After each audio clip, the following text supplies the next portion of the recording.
বলে রোজার মূল উদ্দেশ্য হচ্ছে না খেয়ে থাকা, না। অনেকে বলে গরিবদের কষ্ট অনুধাবন করা রোজার উদ্দেশ্য, না।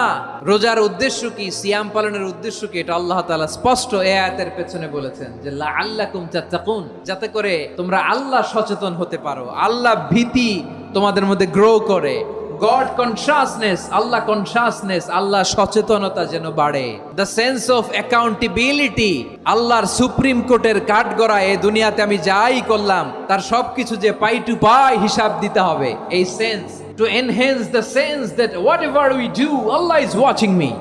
আপনি যাই করেন কেউ দেখে না, কিন্তু দেখে কে?